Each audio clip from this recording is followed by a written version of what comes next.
Hello दोस्तों, नमस्कार। तो कैसे हैं आप सभी। तो दोस्तों एक बार फिर से स्वागत है आप सभी का मेरे यूट्यूब चैनल देवभूमि एग्ज़ाम हब में। तो दोस्तों मैं आप सभी के लिए लेके आ गया हूँ करंट अफेयर का एक बहुत ज़्यादा बर्निंग टॉपिक, जो कि हमारा इस बार रहने वाला है G20 सम्मेलन।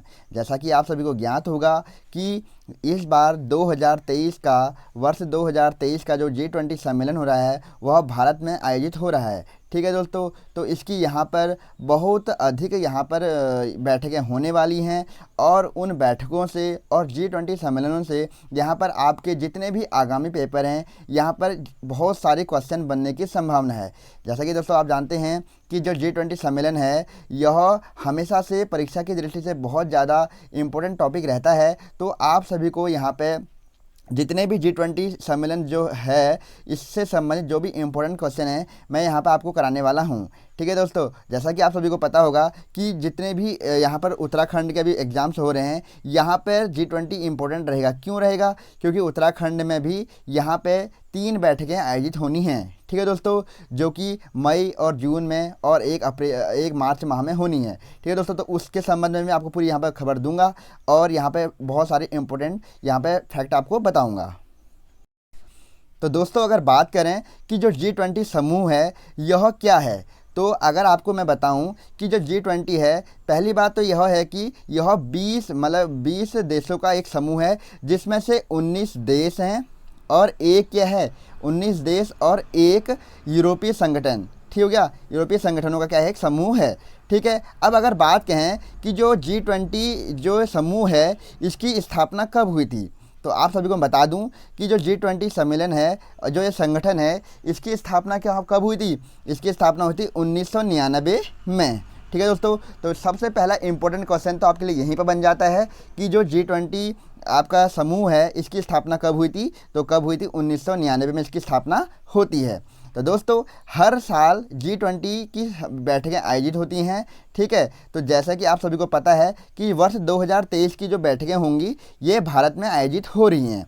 ठीक है, अब अगर बात करें कि जो G20 सम्मेलन दोस्तों ये हमारे लिए इतना इम्पोर्टेंट क्यों रहता है परीक्षा की दृष्टि से, आपको बता दूं कि G20 सम्मेलन जो 2023 में भारत में आयोजित हो रहा है यह भारत में पहली बार आयोजित हो रहा है। ये इसलिए बहुत इंपॉर्टेंट रहता है कि भारत में पहली बार आयोजित हो रहा है, और ये इसलिए हमारे लिए बहुत इंपॉर्टेंट रहता है। और अगर मैं यहाँ पर दोस्तों आपको एक बात और बता दूं कि आपको इस बार का तो याद रखना ही है, इसके अलावा आपको पिछले साल जो 2022 का G20 सम्मेलन हुआ था वो भी ध्यान रखना है, क्योंकि एग्जामिनर कहीं से भी क्वेश्चन उठा सकता है। अगर मैं आपको बता दूं कि जो 2022 में यहाँ पर G20 सम्मेलन हुआ था वो कहाँ पे हुआ था, वो हुआ था इंडोनेशिया के बाली शहर में। कहाँ पर हुआ था? इंडोनेशिया के बाली शहर में। ठीक है दोस्तों, ये भी आपको नोट कर लेना है बिल्कुल, क्योंकि ये आना ही आना है पेपर में, क्योंकि ये बहुत ज़्यादा बर्निंग इशू है और पहली बार भारत में आयोजन हो रहा है, तो इसलिए यहाँ से क्वेश्चन तो आने की पूरी संभावना रहती है।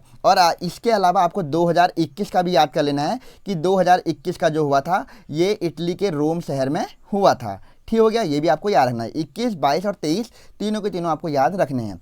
अगर हम बात करें कि जो इस बार G20 सम्मेलन हो रहा है ये उत्तराखंड में 3 जगहों पर आयोजित हो रहा है। ठीक है, मैंने आपको पहले बता दिया, सॉरी, उत्तराखंड में जो G20 सम्मेलन की जो बैठकें होनी हैं वो 3 होनी हैं। ठीक है दोस्तों, अब इसके बारे में भी आपको मैं आगे बताऊँगा।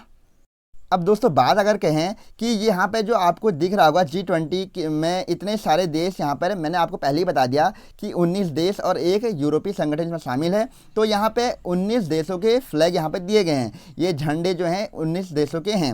लेकिन अगर बात कहें कि इन देशों के नाम आपको अगर बताना चाहूँ तो ये आपके लिए इम्पोर्टेंट नहीं रहता, क्योंकि इसमें ये 20 नाम जो हैं ये इतने इंपॉर्टेंट क्वेश्चन नहीं रहते हैं, तो आपको इसको ज़्यादा नहीं देखना है। अगर अब हम बात करें इसमें इंपॉर्टेंट फैक्ट के, तो अगर बात करें कि G20 सम्मेलन होता क्यों है, तो यहाँ पे आप देख पा रहे होंगे, यहाँ पे लिखा हुआ है कि विश्व के 20 देशों के वित्त मंत्रियों तथा सेंट्रल बैंक के गवर्नरों के सम्मेलन समूह को G20 कहते हैं। G20 देशों के समूह में 19 देश तथा एक यूरोपीय संघ सम्मिलित है।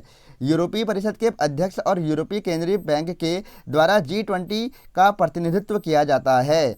इसमें 20 देशों के अध्यक्षों की वार्षिक बैठक होती है, जिसे G20 शिखर सम्मेलन के नाम से जाना जाता है। तो दोस्तों आपको यहाँ पूरा समझ में आ गया होगा कि G20 सम्मेलन क्या होता है और यह क्यों आयोजित होता है। ठीक है दोस्तों, अब दोस्तों बात अगर करें कि जो G20 सम्मेलन है अब वो उत्तराखंड की दृष्टि से क्यों इंपॉर्टेंट है। आप सभी को पता होगा कि आपके आगामी पेपर हैं तो इसमें आपसे क्वेश्चन पूछा ही जाएगा, और उत्तराखंड के जो हाल में पेपर हो रहे हैं, जो लेटेस्ट पेपर हो रहे हैं, वहाँ पर करंट अफेयर का वेटेज बहुत ज़्यादा है। तो आपको ध्यान रखना है कि जो G20 की जो बैठकें हैं उत्तराखंड में आयोजन होना शुरू हो गई है, और पहली बैठक जो हो रही है वह कहाँ पर होने वाली है। तो दोस्तों आपको बता दूँ कि जो पहली बैठक जो G20 की हो रही है उत्तराखंड में वो हो रही है रामनगर में। ठीक हो गया। रामनगर कहाँ आता है? रामनगर उत्तराखंड के नैनीताल जिले के अंतर्गत आता है। ठीक हो गया। तो यहाँ पर बता दूं कि जो पहली बैठक होगी 26 से 28 मार्च को रामनगर में होने वाली है, और रामनगर में भी ये ढिकुली में होने वाली है। ठीक है दोस्तों। तो यहाँ पे लिखा गया है जो पहली बैठक है 26 से 28 March Ramnagar chief science advisor round table कार्यक्रम, जिसमें 70 विदेशी और 30 भारतीय प्रतिनिधि शामिल होंगे। तो यहाँ पर आप देख सकते हैं कि 70 विदेशी और 30 भारतीय प्रतिनिधि यहाँ पर शामिल होने वाले हैं। टोटल जो शामिल होंगे यहाँ पर 100 जने शामिल होने वाले हैं। ठीक है। पहली बैठक रामनगर में होगी। अब दूसरी और तीसरी बैठक जो होने वाली है यह होने वाली है आपके ऋषिकेश में। ठीक है दोस्तों, ये बहुत इंपॉर्टेंट रहेगा। ऋषिकेश में पहले एक ही बैठक हो रही थी, लेकिन हाल ही में अब यहाँ पर बताया जा रहा है कि ऋषिकेश में भी 2 बैठकें होनी हैं।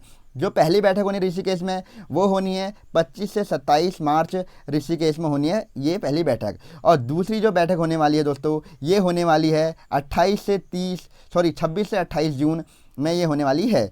ठीक है दोस्तों।